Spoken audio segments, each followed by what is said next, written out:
Good morning, everyone. Welcome to Sunday morning message and service. House of Restorations here welcomes you today. And we're going to be talking about Halloween. Yay. Yay. This is one of the three parts. There's a lot of meaning Halloween and what it really means, especially, I don't know if you guys know, but Halloween, it is the second most favorite holiday for millennials. A survey just came out. Second most favorite holiday for millennials. It's Halloween. I think number one's still Christmas. The second one is it's Halloween. I've never seen so much Halloween craziness. Like people, we went out last night, yesterday, Romy and I, just like to have dinner in like downtown Temecula where we live. And there were people dressed up. I'm thinking, it's the 20th, this is the 19th. A lot of people dressed up. People dressed like nuns and monks, and people dressed up like fairies and angels. It's like, it's only the 19th. Not even so. And I know for there's people that I know have been working on their costumes the last month. That's okay. There's a different, there's definitely a stronger presence Halloween over the last few years as it's been in the past. I'm Hispanic, right? I'm Puerto Rican, and I know, people, everybody else in this room is people listening. They're happy. And Halloween is something I didn't grow up around. We thought it was, just like Zia was saying this morning, it's like the devil's birthday, right? Which is bizarre, but a lot of people think that. But as Christians, we didn't it wasn't like we didn't celebrate Halloween. We didn't. And it wasn't big. I work for a company that has business in Latin America. And here in Halloween, now we bring product for Halloween about as early as we bring product for Christmas.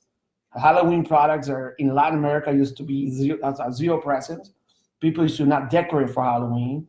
And about 3 years ago, we started bringing more product, and we cannot keep them in stock. We saw a lot of Halloween product in our markets, when a few years ago, that wasn't the case. So Halloween is becoming more and more prevalent in our markets and in our lives. Yay. Awesome. So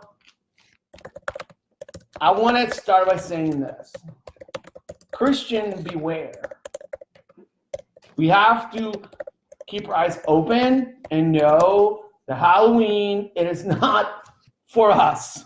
It is not for the Bible-believing Christian. It is not in any way something that a Christian should be a part of. Please, we need to understand. It is not for us. An imitation of Halloween, it is not for us. Do not be part of it. We're going to go through a couple of things as to why. So please, I hope you join us for the next 3 times. We're going to go live on Tuesday again, and then on Sunday. And my goal, to be completely honest with you, it is to post this as podcasts. We want to pray for us. We want to do a podcast for House of Restorations. A few people asking for it. I kind of felt like we should be doing it anyways. And we haven't done it. We've kind of done it here, and I hope people listen to it. We've never actually done a real podcast. So we're thinking of putting that weekly. So this is probably going to be the first series that's going to be posted. So anybody wants to listen to it, perfect. And we'll, that you can listen to it anytime. First thing is, Halloween originally began as a celebration of the dead. That's number one. We're not talking about Mexico, right? We're talking about Irish folklore, the Celtics, the freaking Druids. We're not talking about our celebration of dead, like the Dia de los Muertos. We're talking about ours. I think Hispanic. I was like, what is Hispanic? It's Mexican. It's my wife. So I'm talking about like the celebration of the dead, and we're talking like 800 AD kind of thing, like by Druids, and it's ridiculous. Witches and wizards. Okay, which we're not talking about the idea of dead. Our modern Halloween traditions stem from a darker root that started about 2,000 years ago. The ancient Celts celebrated Samhain. Did I say it right? Samhain. How do you say it again? Samhain. Samhain. Some people say Samhain. Samhain. Samhain. Samhain. All right. Pronounce it. On November 1st, it's important. On November 1st, they celebrated Samhain. This festival honored the dead. Now, Leon, you pay attention? This festival honored the dead. But the folks celebrating were sure to keep wandering spirits, were kept at bay by taking part in certain rituals. Follow me along. So they wanted to keep the Yes. spirits. So we're around. talking about they celebrated the date on that date, November 1st. Okay. It was believed that on October 31st, talking the day before Samhain, the barrier between the living and the dead weekend and the dead return.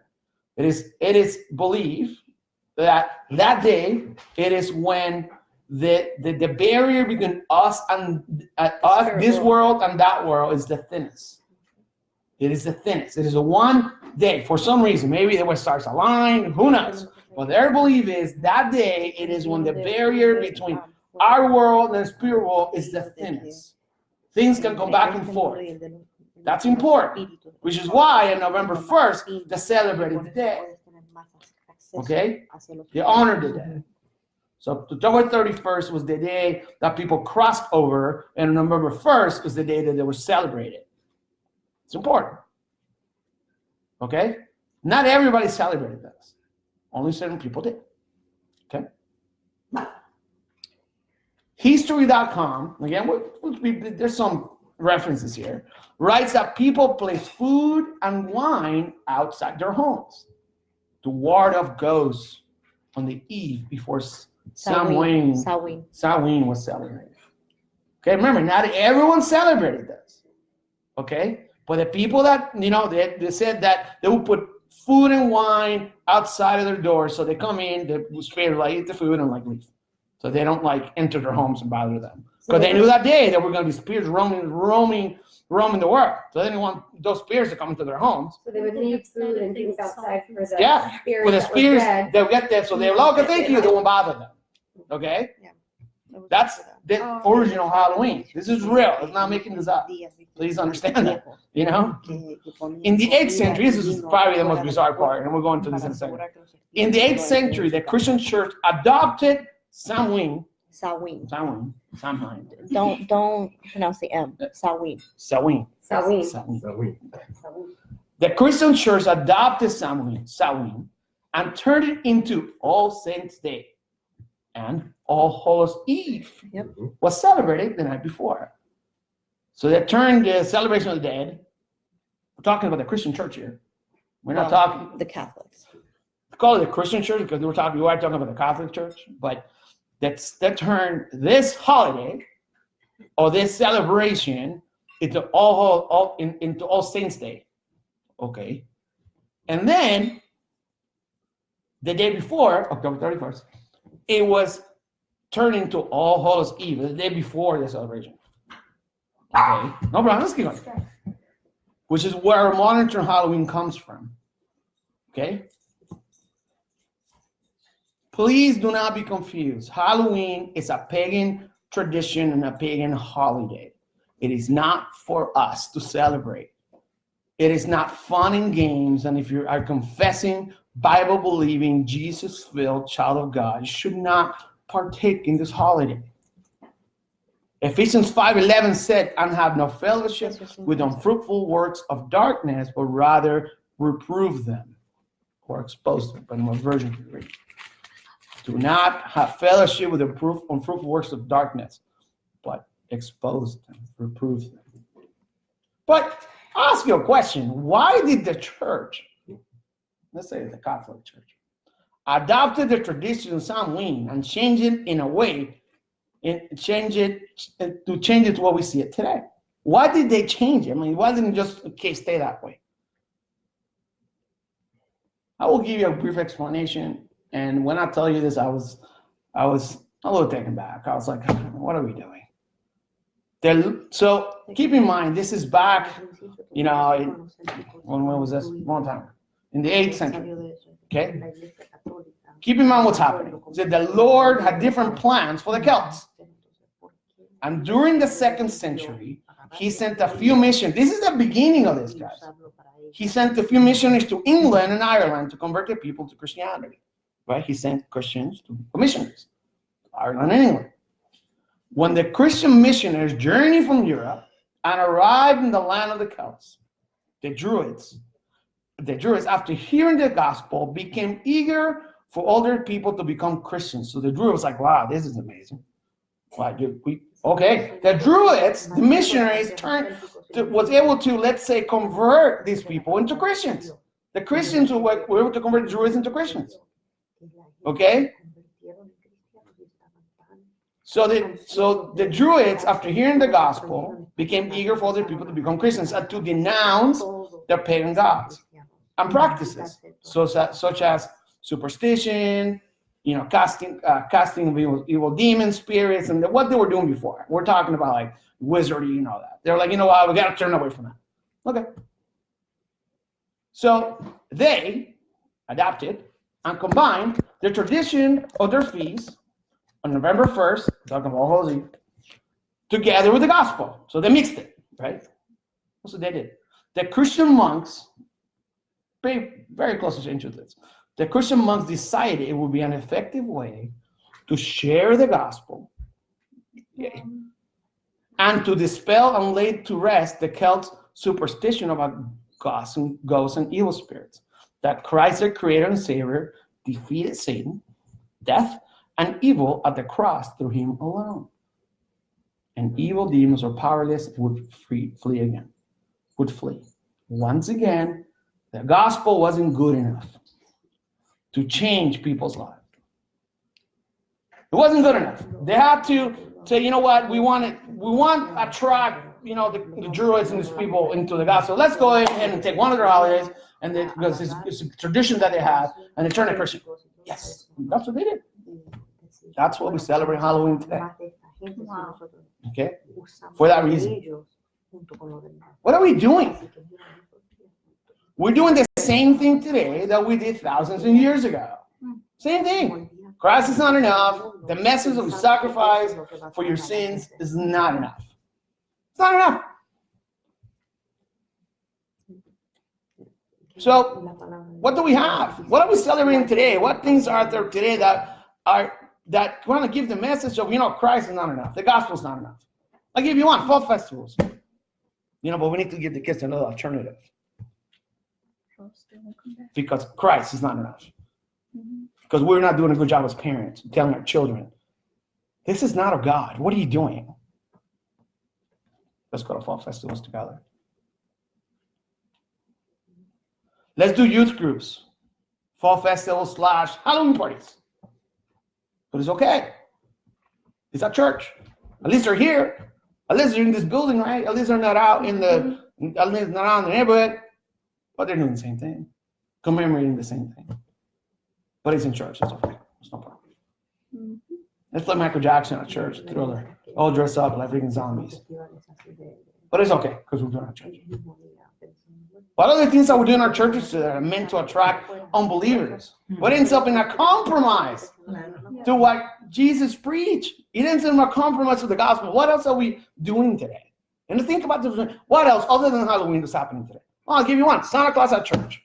We went to a church a few years ago, and they're doing a Christmas play. And this thing had like 4. It was long. It was like an hour long. Like 6 acts. I am not kidding you. I normally wasn't there with my kids. And I took them, and it was like, out of 5 acts, I think 3 were about Santa Claus. The first one was about worship or something. And it was a gospel choir. The second one was about Santa Claus, and the third one was about Santa Claus. The third one was about Santa Claus.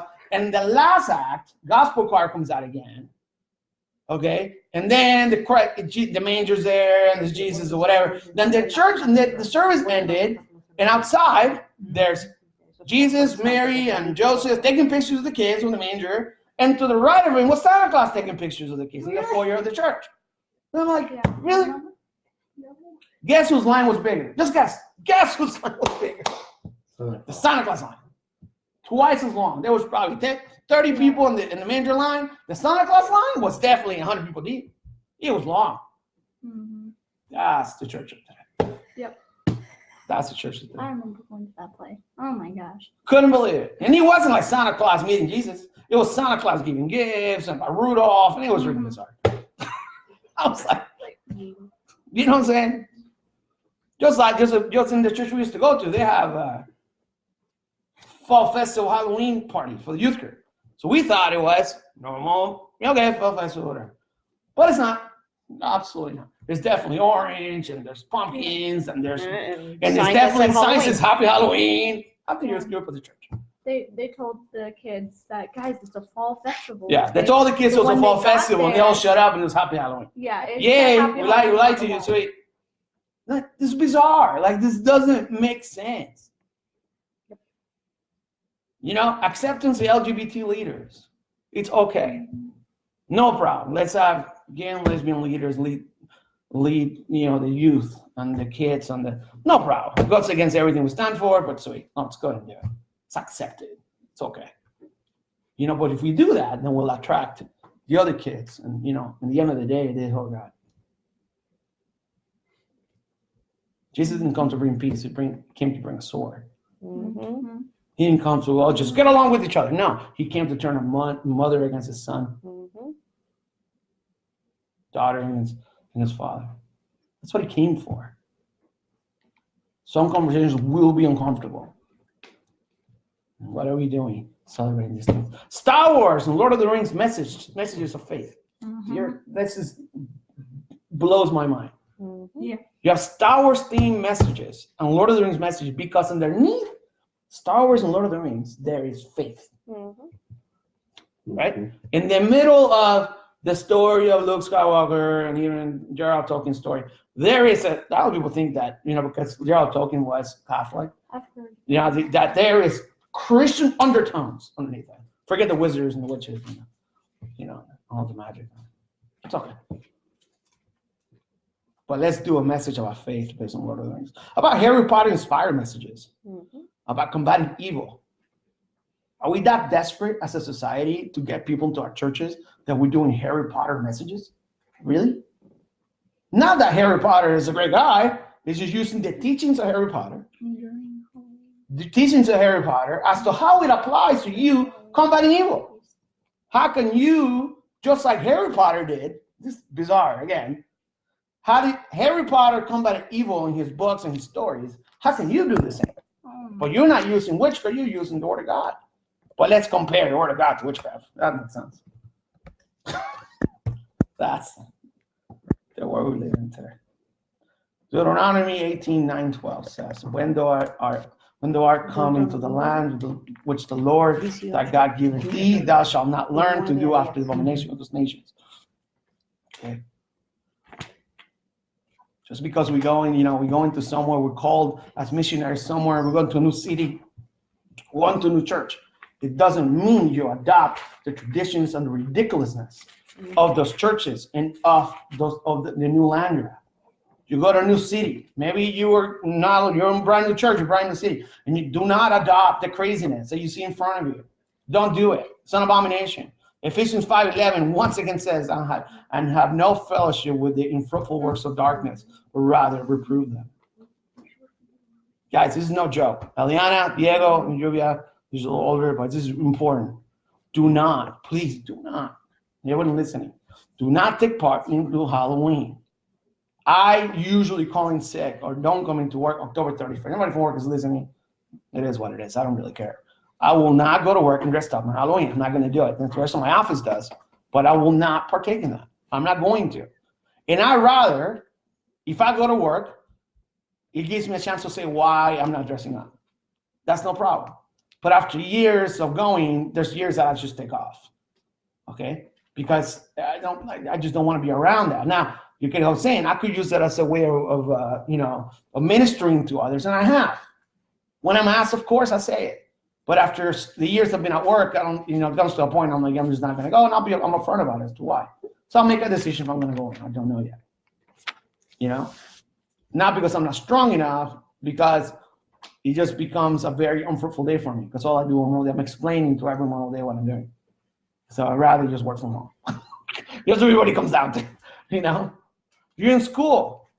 It's a choice that as parents we need to make. And our children, do we want to send our kids October 31st to school? It depends.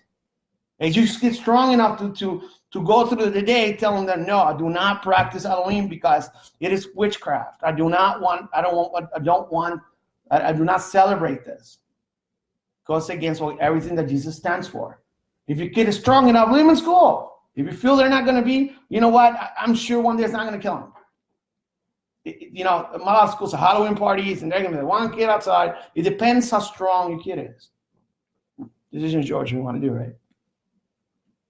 But parents, kids, do not take part in this. Do not do it. Why? Why? Just don't. We'll go into what really happens that day, and really like the darker stuff. Like, why not? I mean, on Tuesday when we meet again. Why not? Is it just because we want to be prudes? No, because a lot of bad things happened that day. A lot of things. Just forget about the roots.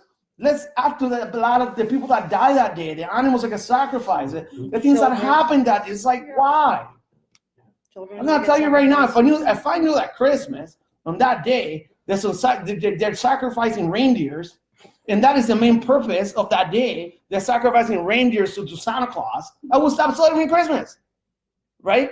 If I knew that day Santa Claus he's adored and he's like put on a pedestal, and the sacrifices of reindeers and whatever to him, I would stop celebrating Christmas. You know what I'm saying? Like, they summoned. Yeah, they summoned the spirit of Christmas. It's like the demon of Christmas. It gets summoned. And that's why people celebrate it? Come on. Santa was a skeleton. Exactly. Whatever it is. We got to look at what the roots of stuff is. Now, I'm going to give you one that I think is interesting. Where did the jack-o'-lantern come from? This one is freaking the best. Oh, This is my favorite. Jack-o'-lantern. Jack-o'-lantern with the pumpkin, with the carved face. Jack-o'-lantern. Okay. And please pay attention, because this is interesting. Okay? Remember, according to an old Irish folk story, remember, it all goes back to this time period. Stingy Jack was Jack-o'-lantern, whatever Jack's name, called Stingy Jack, sat down to share a drink with the devil. Okay? He was drinking, hey, what's up, devil? Having a drink. You know? Jack threw the devil into turning himself into a coin. This is no joke. Turning himself into a coin to pay for the drinks. So Jack tells the devil, you know what? Turn yourself into a coin so I can pay for my drinks. No problem. The devil did turn into a coin, and Jack put the devil, or the coin, or the devil, this is no joke, okay, into his pocket. So devil turns into a coin, puts the coin in his pocket, where he also kept a silver cross in his pocket. There was also a silver cross that kept the devil from transforming back into the devil. Okay? So he puts the devil coin into his pocket, and when he goes into his pocket, he has a silver cross, and the silver cross prevented the coin to become the devil. This is a real story as to how this thing came to be. Jack said he would free the devil if the devil agreed to leave Jack alone for a full year, and if Jack died within that year. It's important. The devil was not allowed to take his soul. That was the deal. Okay? The devil obliged, agreed, and left Jack alone for that year. When the year was up, and the same story, guys, this is like according to some poetry. The devil returned to Jack, and Jack asked the devil to pick him a piece of fruit of a tall tree. Okay? It's a year later. When the devil climbed up to the tree, Jack carved a cross on the bark of the tree. So the devil could not come down until he promised to let Jack be for 10 years. So second time, he makes another deal with the devil. And he said, okay, devil, give me a fruit from the tree. He goes to the tree, and he gets the fruit. Whatever he's up there, he goes down, and he carves a cross on the tree. When he carves a cross on the tree, now the devil can't come down because there's a cross there. Okay. Now there's a cross there, you know what I'm saying? So he's like, okay, I'm gonna take the cross out, but you can't bug me for the next 10 years. Okay, no problem. So the devil agreed. Jack died soon after their second agreement was made. This is an important part.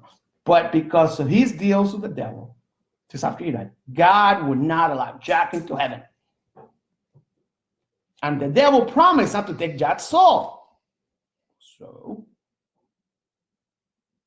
now where's Jack at? He's in purgatory. It's like the saying Catholic is in purgatory. He's like, he doesn't belong to heaven, he's in heaven, he doesn't belong to hell. Like he's like in the middle now. Okay, no destiny for the eternity.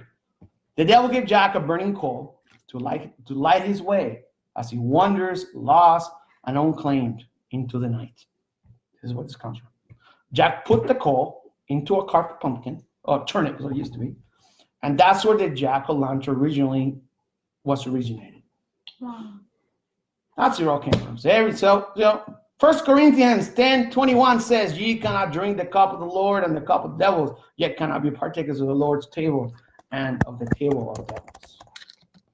You can't do both. You can't mess with one. You can't just make a deal with the devil so he leaves you alone, whatever, and then go to God. So, God, I'm living good now. He doesn't want me anymore. Can't do that. Can't do that. Guys, that's the origin, the dark origins of the pumpkin with the carved thing and the. So it's giving it a face, the face of Jack, Yeah, you're giving the face of Jack.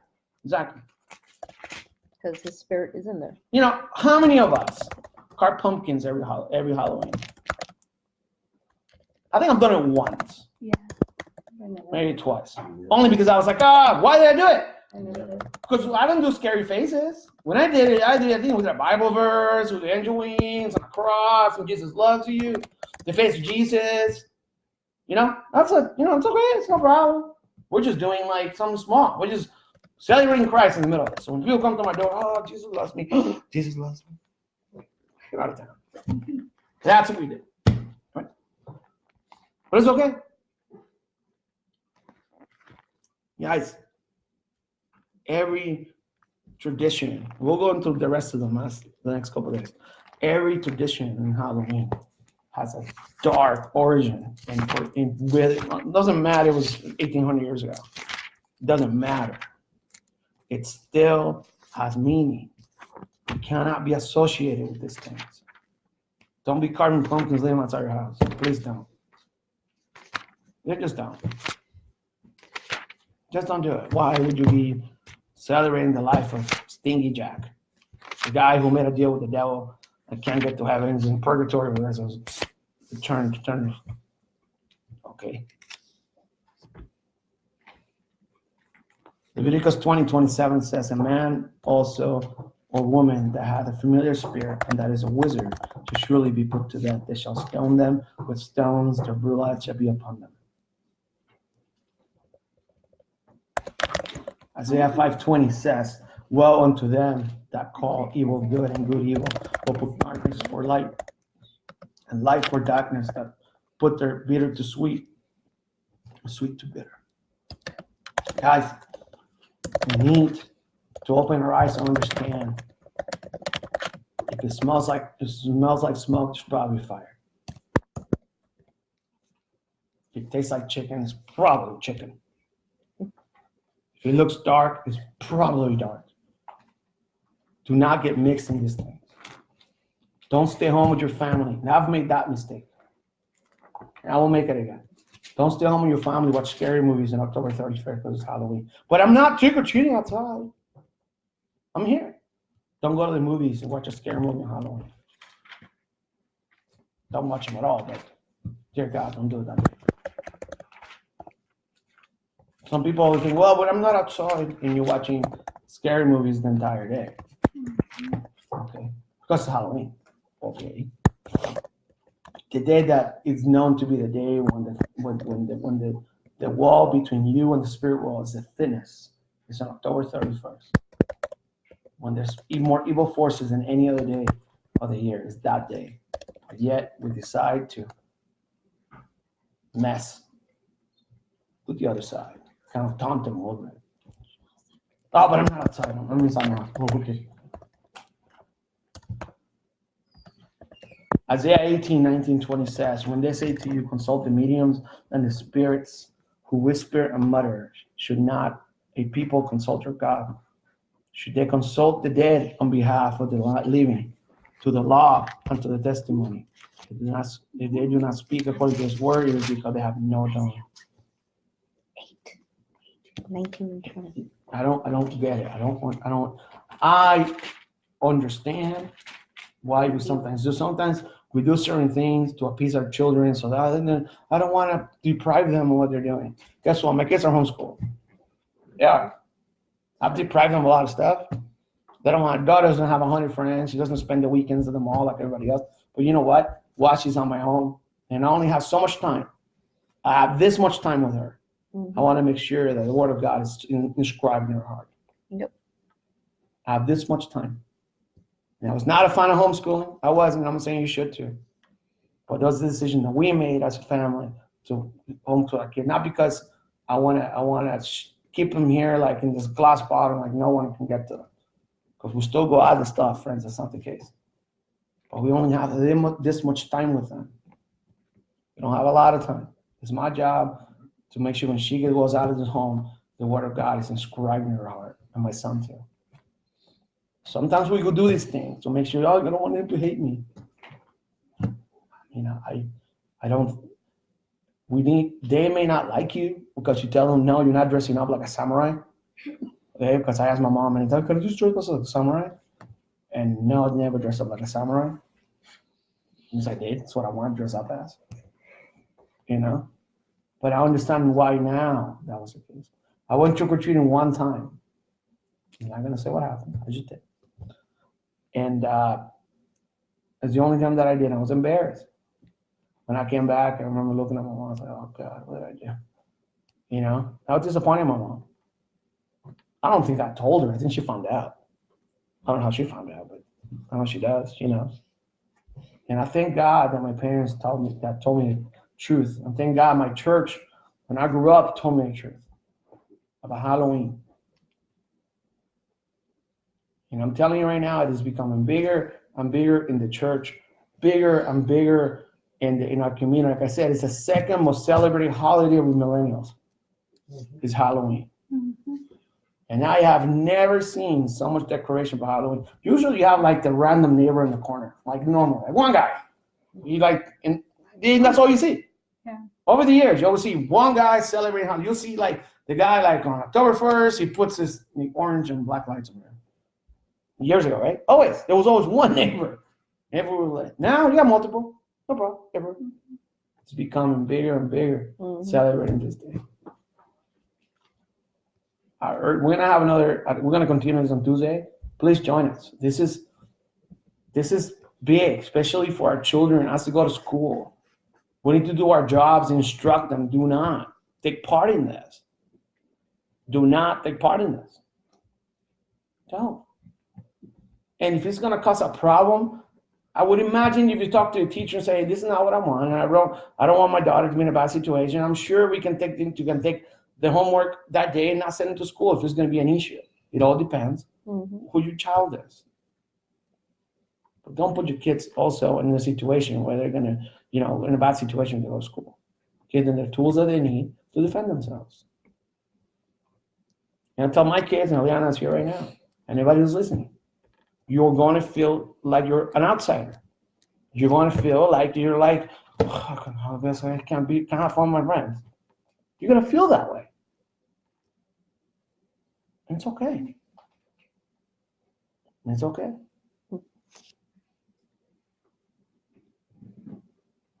Many are called, but few are chosen. Living for Christ is not it may sometimes be a lonely road. But question is, do you love Halloween and be with your friends more than you love God? Do you love the partnership with your friends and the friendships and the party you're about to have in school more than you love what Jesus did for you? That's the question.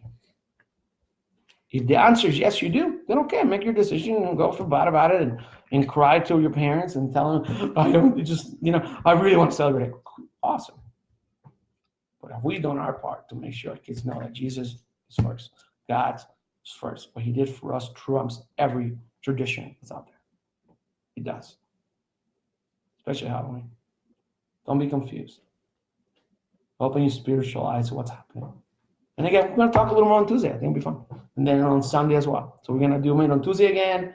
And then we'll talk about the second part of Halloween, part 2. And then with the word of prayer. Thank you, God, for this day. Thank you for what you're doing, God. Thank you for being so incredible with us. And I pray that everyone's listening is able to take some of this home with them, God. And I pray that we're strong as parents. We're strong. Give us courage so we can tell our kids no. And stand by you versus standing by them. Stand next to you and what the reason and stand next to you and your sacrifice and what you've done for us versus standing with the world. Thank you, God. Thank you for being incredible. Give us the courage that we need. And protect us this October 31st.